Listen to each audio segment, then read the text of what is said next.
everyone. Welcome to another episode of Creating Powerful Impact. I'm your host, Shay Wheat, founder of Grace and Ease Productions, where we support entrepreneurs just like you with event-based marketing and sales strategies, allowing you to build your authority, your credibility, and your visibility in your industry.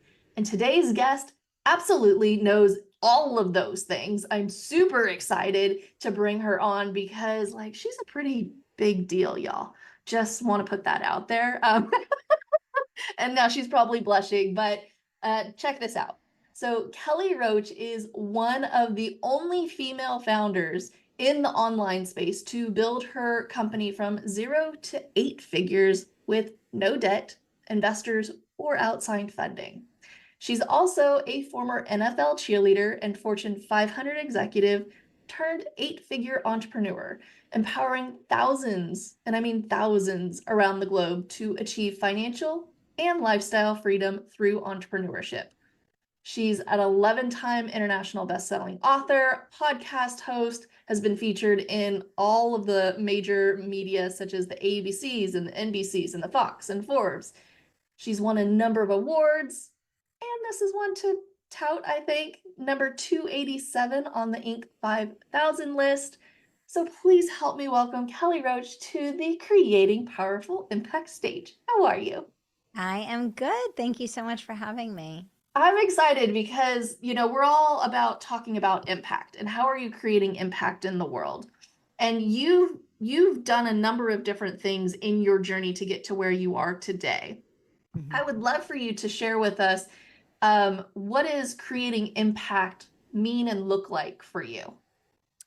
Yeah. Well, I think that each of us have been kind of blessed with a set of gifts to steward in the world, right? And I think that as entrepreneurs, especially if we have a service-based business, we've made the choice to kind of make sharing our gifts our vocation, right?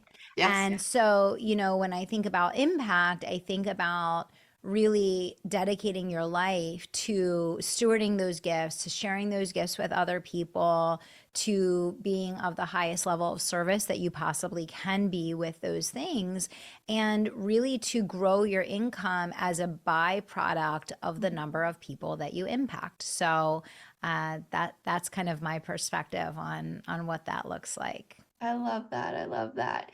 Yeah. And you yourself has impacted thousands of people through your books and your podcast and through your coaching and your training and your programs. But I would love to kind of step into a little bit of more the business and mindset piece of it, because going from 0 to 8 figures, where you start in the beginning and the mindset you have is probably completely different by the time you get to 8 figures. Yeah. How do you reinvent yourself and reinvent your business to really build it in a way that is in alignment with your goals and what you want to be doing in the world now, even if you've been in business for 5, 10 years?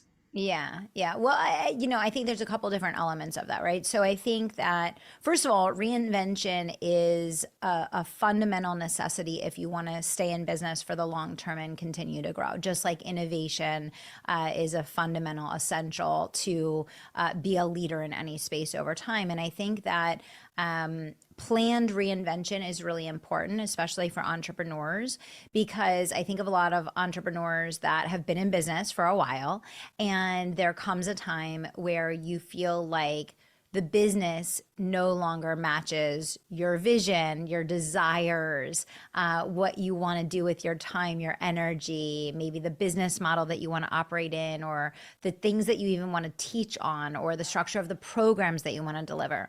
And this is very natural, right? Because as you evolve as a person, of course, your perspective on how you want to show up and how you want to lead in business is going to evolve along with that. And a lot of times there's kind of this canyon that ends up growing between what an entrepreneur has built and then what an entrepreneur actually wants to do and be and experience, right? And so this is where reinvention comes in. It's having an actual strategy for how you take what you've built and you massage it and you evolve it and you iterate on it to take that as a stepping stone and really use that as a catalyst to take your business to the next level. And I think a huge mistake that I see all the time, and this is why I actually started speaking and teaching so much on the art and science of reinvention, is that I see entrepreneurs do the exact opposite. They burn it down or they blow it up. And they wait too long, and then they get to the point where they just resent the business. They don't like what they're doing anymore. And because they resent the business and they don't like what they're doing anymore, sales slow down, the business begins to struggle, the team is disengaged, the clients are leaving, and it's just this spiral effect. And what most entrepreneurs don't realize is that, like, you are the energetic source for your business. So when you get in that state, it doesn't matter how much you try to fake it until you make it. When there's that internal resistance happening, it's going to show in the results and performance of the business. So what I teach entrepreneurs is that you should have a planned reinvention and know that that's going to be a part of your strategy every 3 to 5 years, where you're going to catch the business up to you, right? How you've evolved, how you've elevated, what you want to be spending your time, energy, and talent on.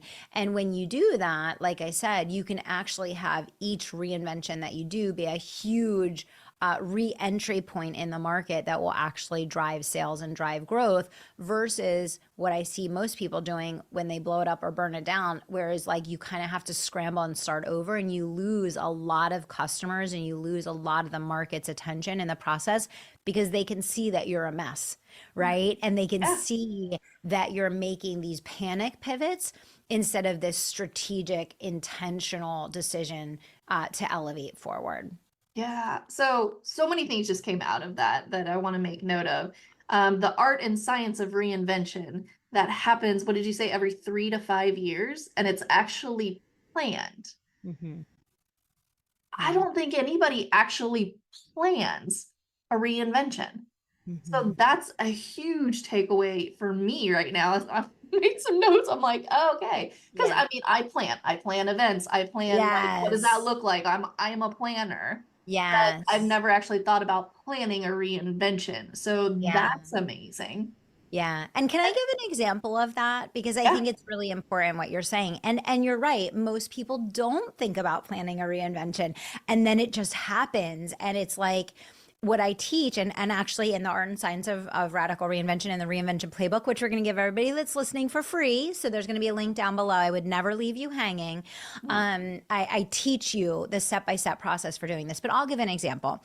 I built my business, my first company, to 8 figures in the coaching and consulting world. I came from Fortune 500. I took everything that I learned as a business leader, running 17 locations, managing 100 people, building businesses there, and I started teaching it to small business owners so that they could apply those strategies and those systems in their businesses. So for a decade, I've been seen as a coach, right? I've been seen as a business strategist, which is great and it's fine, and it's really good. But my ambition is to be seen as one of the top female business leaders in the world. And so my planned reinvention that I've been working on for multiple years now included me building out 5 other companies. I now have a portfolio of 6 companies in the entrepreneurial space.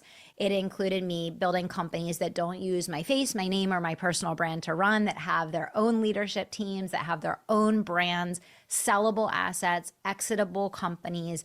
And so for multiple years now, I've been on this journey, and just even like next week, my personal brand website is going live. That's really separating me out from the businesses that I built. I went from my coaching and consulting company being called Kelly Roach Coaching, me, the coach, to the business advisory, a team of advisors that now coach and lead and work with our clients every day.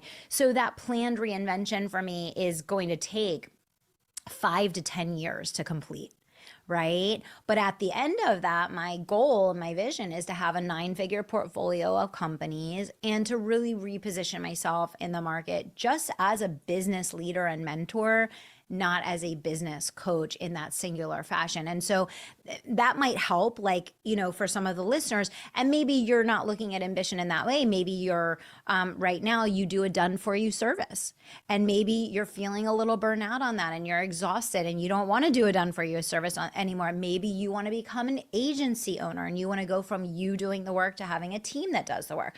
And actually, in the Reinvention Playbook, I give dozens of examples of both internal and external reinventions. And the reason why I say that it's planned, just to bring the conversation full circle, is to do this well and to do this the right way and to actually gain momentum in the market. There has to be a strategic marketing plan and branding assets developed and photography and communication. And you have to work with your team and work with your clients. And it allows you to elevate your authority and your positioning substantially in the market. And I've done probably 3 to 5 reinventions over my 10 years in the online space already.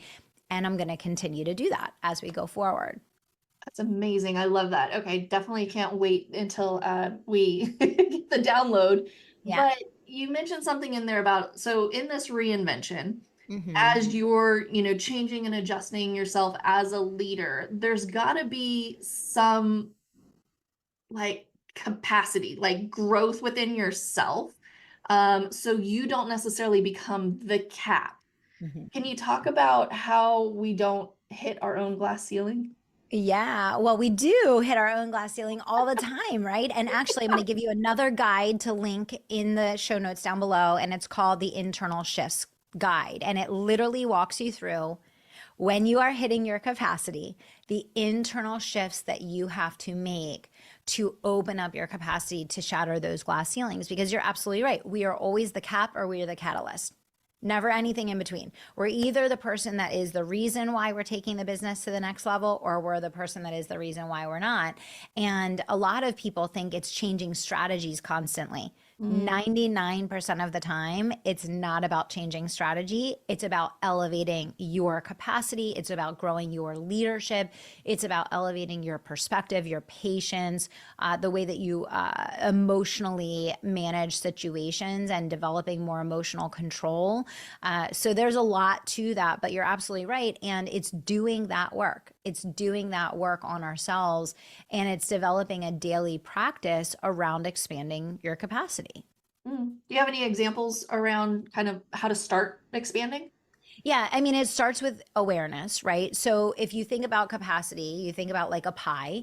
At the beginning of the day, the pie is full, right? You have a whole pie, right? And that's your energy for the day. And, as soon as you kind of flip the lights on and check your phone in the morning, that capacity is getting dinged, right? It's getting dinged from the moment that you wake up in the morning. And the truth of the matter is, as a business leader, I say this all the time, you're taking punches to the face probably by 9 a.m. every single day, right?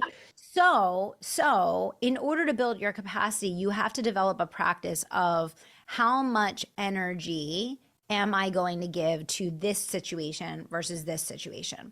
Because what happens is when we don't have awareness and emotional control over how much energy we're going to exert to react or respond or deal with this scenario versus that scenario, we give the same amount of energy to everything. And then what happens is by 10 a.m., that capacity is gone, which means there is no capacity for long-term, big strategic moves, big thinking, innovation, elevated leadership, the things that are actually going to make those substantial and big leaps forward. They can only come about if you're able to preserve emotional capacity and preserve energy for that, which means that you have to develop more emotional control, that you're not going to spiral out every time you get the no pay notification or you have the client issue come up or the team thing, whatever the case, because there's things that you can control and things that you can't control. There's a lot of things that come with being a business leader and being a business owner that they're just par for the course. Like there's nothing you're going to do to outwork the everyday happenings of running a business, right? And of course, there are strategy pieces of that with how you staff your organization and how well run the operations are and all of that. But it starts with a daily practice of capacity building where you are raising your own awareness and you are intentionally deciding how much energetic control you are going to exert as situations arrive so that you can preserve capacity and really be able to pour into the big things that are not screaming in your face. They're not the 9 alarm fires. They're not the things that are going to be like punching and grabbing for your attention, but they're the things that are going to change the trajectory of your business and of your life. And if you look at the average person, they're down here, they're just swimming in transaction, they're swimming in putting out the fires, they can barely lift their head up. They're not thinking about this up here, they're just dealing with this down here. And you have to be able to like climb that capacity ladder. Yeah. What would you say for the listeners that are going, I get it, it makes sense. I know I have to be above Yeah. the business, all of that, but they get pulled back into the nitty-gritty of it, or that's the comfort zone Yeah. of being like, well, that's how I started the business and I'm the one that knows how to do this, and let me just do it because it's going to be quicker for me to handle it. Like, how do you support Yeah. somebody there? Yeah, well, I mean, you have to exit your zone of competence in order to expand and grow, period. And, most entrepreneurs spend 20 to 30 hours a week working in the business on things that are an illusion of work because they're in avoidance of the work that makes them uncomfortable. That's the real work that they actually need to do that moves the business forward. So, I mean, it's really in the power of decision, right? Because you have to choose. There's a big distinction between putting a band-aid on the same issue over and over and over and over again because you don't have the bandwidth, you haven't made the space to invest in root cause solutions that create permanence in the business. And for a lot of entrepreneurs, they either don't have a team or they don't have the right team or they're not managing the team that they have well. And that's why they keep getting pulled back into those things over and over again. So if you're sitting here today and you find that to be the case, there is a foundational root issue that needs to be addressed. And, I think that every entrepreneur has the story or excuse, I can't afford it, you're big, I'm small, da da da da. I started with unpaid interns in my business. And, I started with a VA that I paid for 1 hour a week. And I focused all my energy and all my time on profit producing activities so that I could then afford to invest in starting to build my actual team so that I could really narrow into my zone of genius and be able to actually run the business and grow the business versus being caught up in the business. And that's just a choice that we all have to make because it's like you invest the money and then you have to commit to the accountability of repurposing your time into things that are then going to not just make that money back, but actually make a profit off of it. We're all capable of that. A lot of people don't want to take responsibility for that. And so they stay drowning. They stay drowning, right? But that's a choice. And we have to own that that's a choice, right? Yeah, so very true. Yeah. So I'm hearing you say that there are systems, there are skills that are required, to grow and to pull yourself out of it, and the capacity for within yourself in order to, would you say, like master the mental game of entrepreneurship? Is that what you would say? I say that all the time. Yeah. I say that all the time because it is a mental game.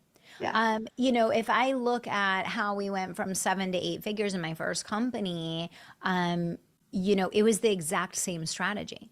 Most people I know in their attempt to go from 7 to 8 figures, they change strategy 100 times. They never get there because all they're doing is starting over. The mastery is in the mental game of staying put, of executing, of iterating, of objectively looking at data and making decisions that are going to give you those unlocks along the way versus constantly starting over all the time. And this is one of the biggest problems with the online space. It's amazing. It's like this playground of unbelievable opportunity. But the average person can't handle it. I'm like, get offline, like get someone to post your content for you every day and like just don't even be on social because you're constantly constantly tempted to say, oh, let me try this, let me try this. Oh, this isn't working, this isn't working. And what you don't realize is every time you do that, you're starting over Yeah. every single time. Well, and you also said the data. I'm shocked at how many entrepreneurs aren't tracking the data. But they don't even look at the data. Everything's by feeling because we want to be Yeah, in flow. right. Right. And I'm like, yeah, most those flow people, they're out of business now. You don't hear about them anymore. If you don't look at the numbers and you don't look at the numbers every day, you can't possibly make correct decisions. And I'm a big intuition person. I follow my gut a lot. I'm also a Christian person, so I pray a lot. I listen to my intuition a lot. I'm a big believer in like trusting your gut. However, it's a marriage, right? Those things work together. Strategy and data plus intuition and prayer, those things work together to help you to unlock the extraordinary. And all of one and none of the other doesn't typically work out well. Yeah. And I would guess that you also have team members that are like ops managers or integrators or something 100%. like that that support where you aren't maybe the strongest, that allows you still to be visionary, still to be intuition, still to be like, okay, Yeah. and having somebody that is your second in command that is like, yes, and Yeah. here's the numbers. Let's look at it again. Do you really want to move this Yeah. now, or Yeah. this was our plan? Absolutely. Absolutely. Yeah. We have a black belt Six Sigma in operations. We have an entire operations team in my company. And this is the thing. I know everybody, not everyone listening has like a huge team, but you can start with someone fractionally an hour a week. That's how I started a lot of roles that I have. And I have smaller companies that are in the early stages that don't have all of that staffing and they don't have all of those layers. But you can start by just having someone like an hour a week to help you, whether it's with reporting or with data scrubs, or whether it's with optimizing how you're using your CRM, or whatever the case, like you said, to just balance out, knowing where you're strong and knowing where you need that support. Yeah, Yeah. beautiful. Okay, so let me ask you from another perspective of creating impact. What worked best for you in reaching your audience to thus allow you to create even more impact in the world? Um, Being a service. Yeah. Like this is the thing. Like I say this all the time, it costs you nothing to care more, and it's the best business strategy on the planet. And I've lived by that for, my entire time being online. So, when you ask that question, it's creating compelling content that adds value for people. It's getting out and serving and being in front of other people's audiences. I'm doing 7 podcasts today, and I do podcasts on other people's platforms every single week. Why? Because as the CEO and the visionary behind my portfolio of companies, my responsibility is to introduce the brand to people that don't know our name. So every week I'm introducing the brand to people that don't know our name, right? So, first is content consistency and impact. Second is really leveraging other people's platforms to go out and serve and to share your gift, right? And obviously I'm a huge proponent of having your own podcast. I have my own show as well. We have over 1,000 episodes. So that's a great way to make impact and to serve. And then advertising, right? Advertising is like the rocket fuel. Once you know your message and you're sharing and you're making an impact and you're serving, then pouring rocket fuel on that message by getting it out to more people by leveraging the power of advertising is like a 24/7 salesperson for you, right? Absolutely. I love it. Yeah. Kelly, we could go on, and I know there's like so many other places Yeah. that we could talk to. Maybe we'll have you come back and Yeah. do some more specific type of episodes. But before I let you go, you mentioned there's a couple of gifts. Can you explain those gifts for our Yeah. audience? Oh, definitely. Thank you. So, the reinvention playbook is literally exactly what it sounds like. It walks you through the thinking and design of reinvention, the planning process, the communication strategy, and then the step by step execution. So, if you're an entrepreneur that feels like you're stuck in your business, you're feeling a little disconnected from what you're doing, you're not feeling the same spark, joy, excitement, and passion about what you're doing anymore, it might be time for either an up level, a reinvention, or a pivot of some kind. And the playbook really helps you to crack that open and explore which of those things will be right for you, and helps you to understand the business model that you can choose, the changes that you can make, the impact that that will have, and really what could reinvention look like for you. So A to Z, like, it's 38 pages. It is nothing but goodness. Like, it's one of the best things I've ever put together. So that is linked down below, and you can grab that for free. If you feel like you are hitting a ceiling with capacity, you always feel like you are stretched, you don't have bandwidth, you don't have energy, you're in a state of overwhelm constantly, the internal shifts guide is really about walking you through the 5 core internal shifts that you can make in your business and in your personal life, in the mental game of entrepreneurship, to elevate, expand, and grow as a leader without constantly changing strategy, constantly starting over, constantly feeling like you're chasing the next bright, shiny object. It's gonna help you to really calm yourself down, get centered, get focused, really work on that daily practice of capacity building and the other associated changes that you'll need to really step into the next level of leadership in your business and in your life. Perfect. Thank you so much. So make sure you grab those links in the show notes. Last question for you is, what is a takeaway or memorable note you'd like to leave our audience with?